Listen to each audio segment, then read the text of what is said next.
welcome. So glad to be here with you tonight. Sammy here of Dos Caracolitos, and I'm excited to play our sound bowl together. Then we'll talk a little bit about the stars in the sky right now, and then we will pull the cards. So we'll pull 3 cards tonight, and oh, welcome. Hi. So glad to have you. Welcome, Tyres. Hi, Mars. Oh, so happy you guys are here. So let's start off with a moment with the sound bowl, and then from there, let's breathe.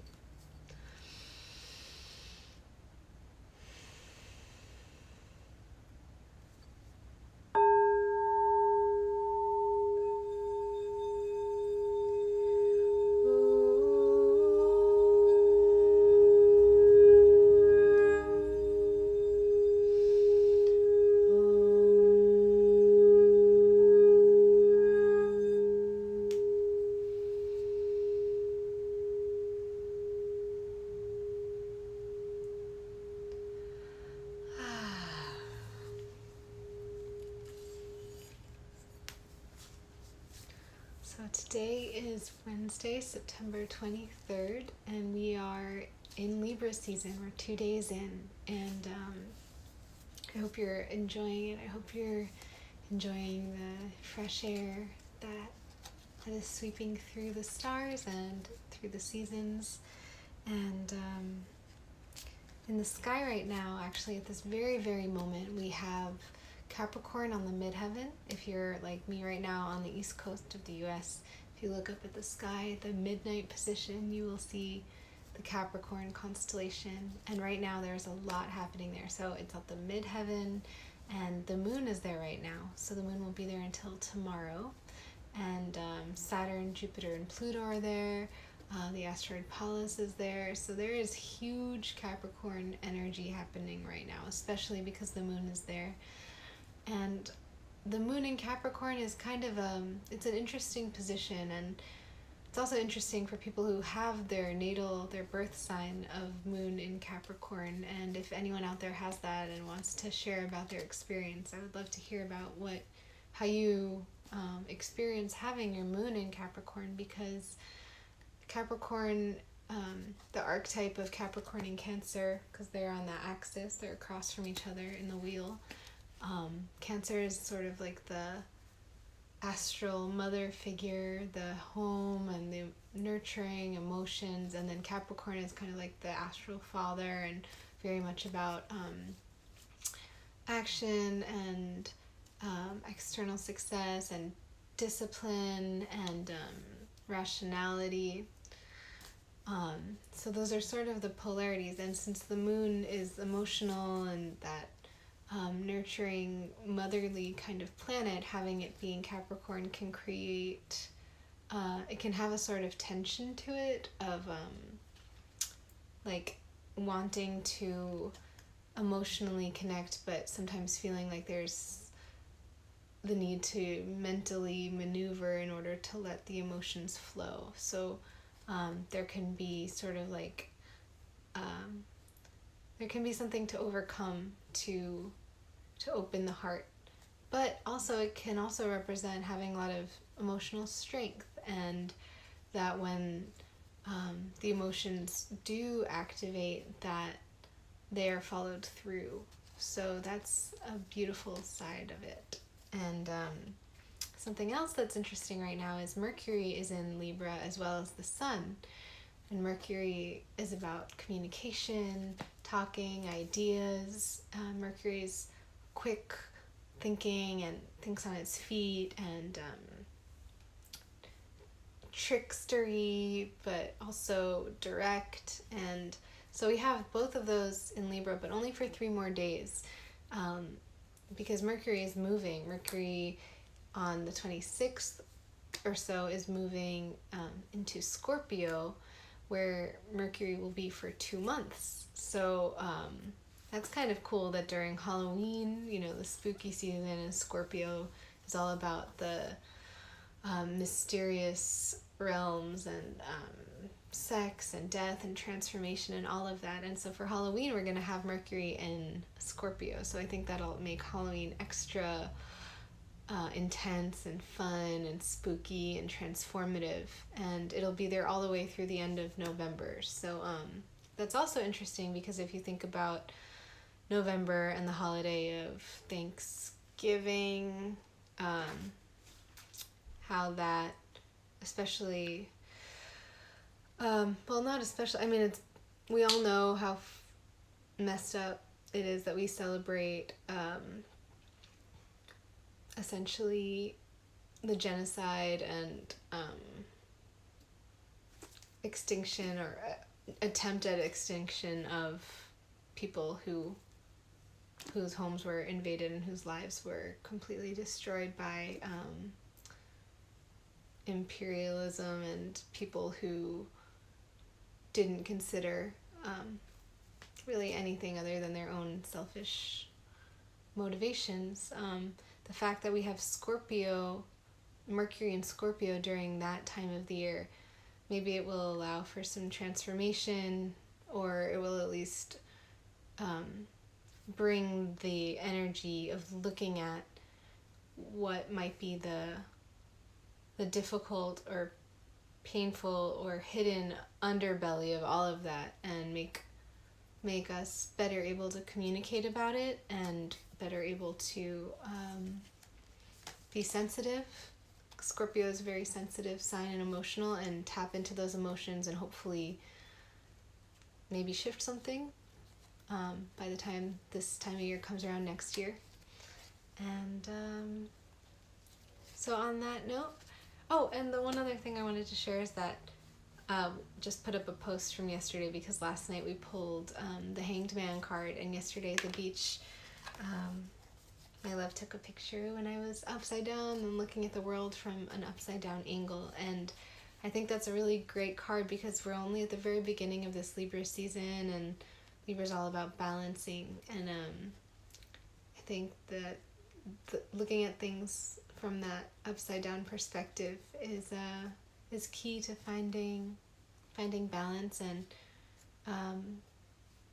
what comes up around that right now as I'm talking about is I think of just how precious life is, because something else that happened when we were at the beach yesterday was there was some kind of medical emergency that happened not too far from us, and it's just, to me, it was a reminder of like life is so precious, and if there's anything that keeps coming up, certain pains or sufferings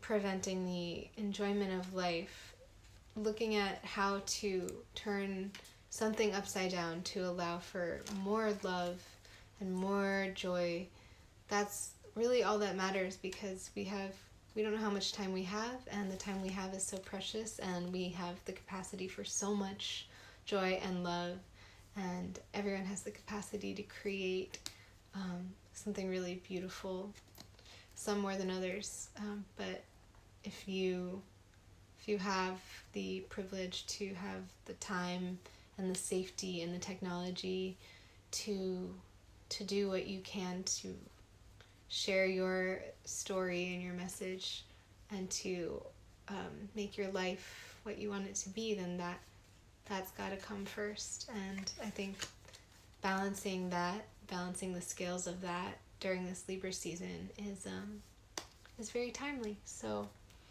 with that, let us turn to the cards. I'm going to shuffle, and I invite you to take a few deep breaths with me.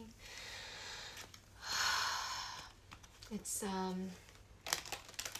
8:30 something-ish Eastern time, and so we're starting to transition into the night. The sun has set. Taurus is on the horizon, which is planet of grounding and rest and working hard and resting hard. So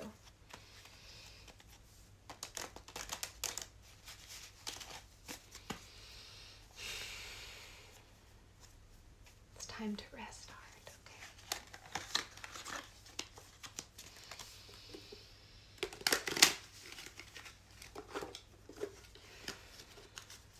Cutting the deck.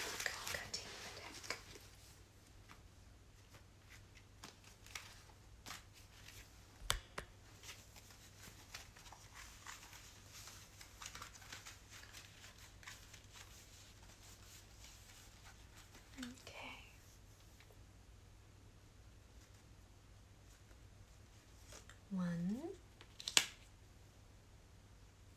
2, and 3.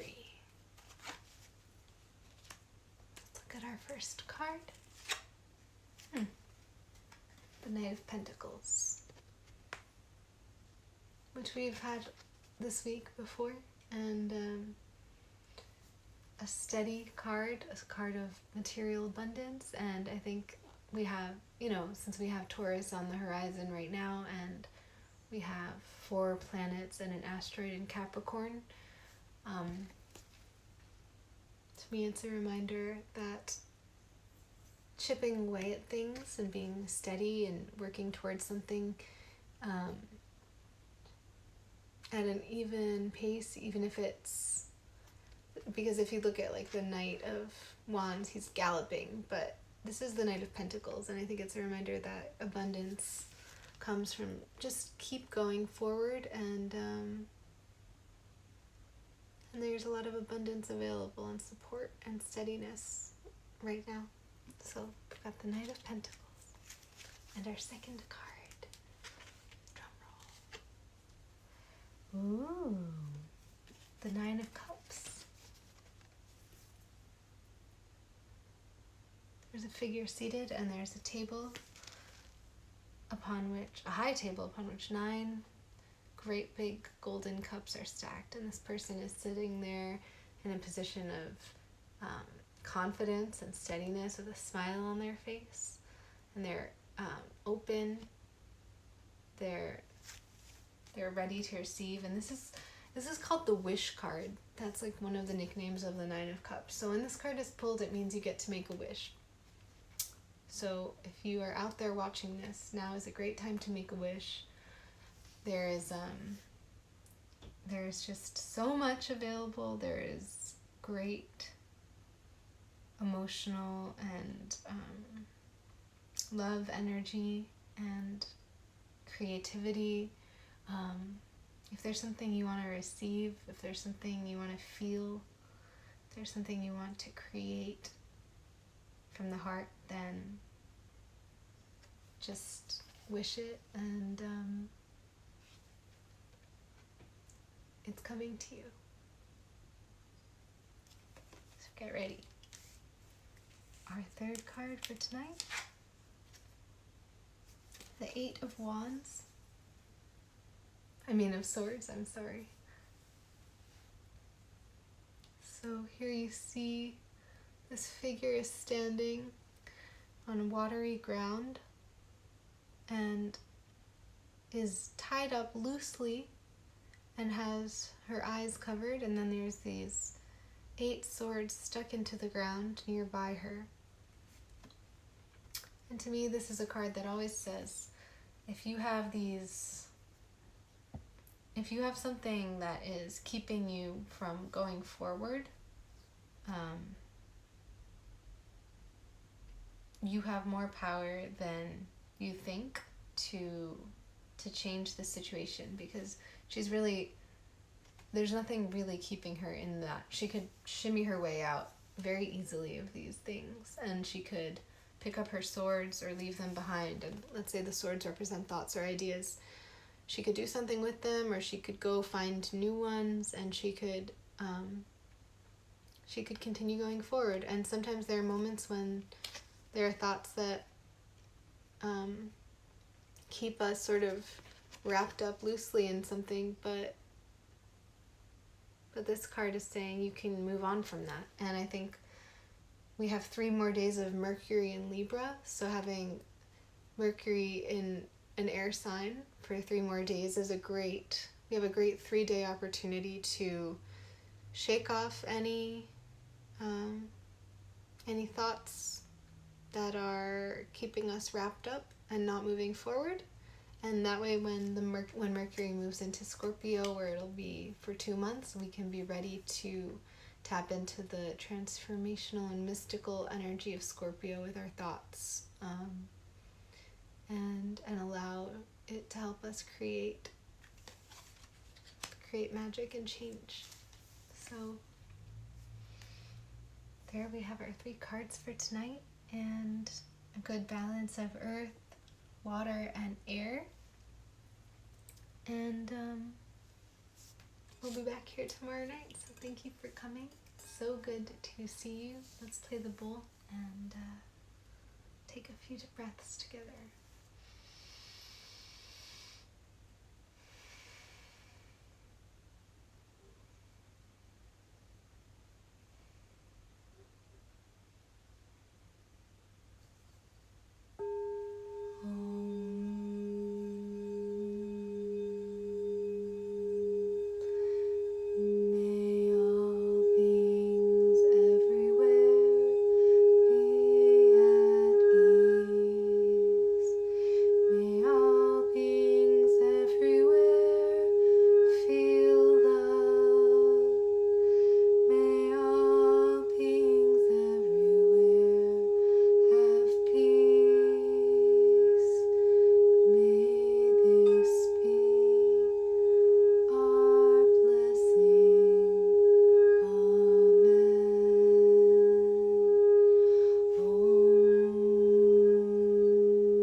Thank you so much for being here.